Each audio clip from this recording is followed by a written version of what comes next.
ይህ ቪዲዮ ኮሜዶናል አክኔ ወይም ብጉር ለሚያስቸግራችሁ እንዲሁም አክሬቲን አቡልጋ ወይም ትሬቲኖይን ምንድነው ብላችሁ ለጠየቃችሁኝ ምላሽ ነው።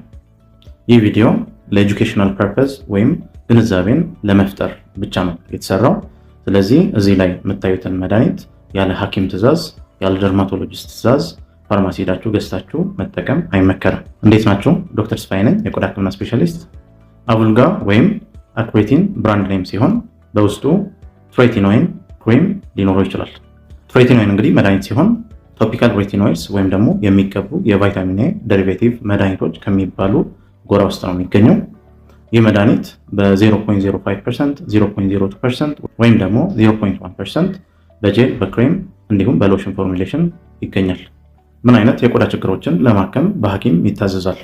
አንደኛው ብጉርና ብጉር ከዳነ በኋላ ጥሎት የሚሄደውን ጥቋቁር ነጠብጣብ ወይም ዳርክ ስፖት ወይም ፖስት ኢንፍላማቶሪ ሃይፐርፒግመንቴሽን፣ ሁለተኛ ስትሬች ማርክ ወይም ሸንተረር፣ ሶስተኛ የፊት ቆዳ ላይ የሚታዩ ሰፋፊ ቀዳዳዎችን፣ አራተኛው ኬራቶሲስ ፒላሪስ፣ አምስተኛው አካንቶሲስ ኒግሪካንስ፣ ስድስተኛው የቆዳ እርጅና የቆዳ መሸብሸብን እንዲሁም ፊት ላይ የሚታዩ ቀጫጭን መስመሮችንም ለማከም ይጠቅማል።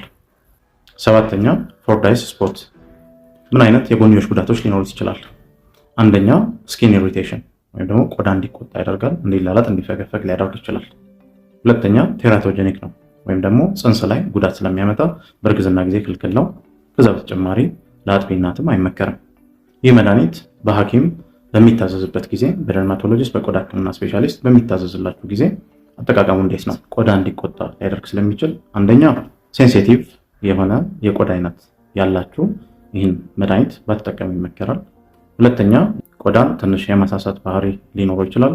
ለፀሐይ ጨረርም ቆዳን ሴንሲቲቭ የማድረግ ነገር ሊኖረው ስለሚችል ማታ ማታ ብቻ በስሱ ያለበት ቦታ ላይ የሚቀባው፣ ቀን ቀን ሰንስክሪን መጠቀም መርሳት የለባችሁም። ቆዳችን መድኃኒቱን እስኪለምደው ወይም ደግሞ ቶለሬት እስኪያደርገው ድረስ መድኃኒቱን ለመጀመሪያ 2 ሳምንት 3 ሳምንት በሳምንት 2 ቀን ወይም ደግሞ 3 ቀን ብቻ ነው መጠቀም የሚመከረው። ከዛ በኋላ የቆዳ መቆጣት፣ በጣም መላላጥ፣ የመቅላት ነገር እንደዚህ አይነት ነገር ከሌለ በየቀኑ ማታ ማታ አንዴ መቀባት ይቻላል። ይህ መድኃኒት በምንጠቀምበት ጊዜ ለውጥ በደንብ ለማየት ምን ያህል ጊዜ ይፈጃል? ለምሳሌ ይህን መድኃኒት ለብጉር ህክምና በምንጠቀምበት ጊዜ መጀመሪያ አካባቢ ብጉር እንዲባባስ ሊያደርግ ይችላል። ለውጥ ማየት ከመጀመራችን በፊት ወይም ደግሞ ለውጥ ለማየት ጊዜ ሊፈልግ ይችላል። አብዛኛውን ጊዜ አጥጋቢ የሆነ ለውጥ ማየት ለመጀመር ከ2 እስከ 3 ወር ሊፈጅ ይችላል። ከብጉር ውጭ ላሉ ችግሮች ይህ መድኃኒት በምንጠቀምበት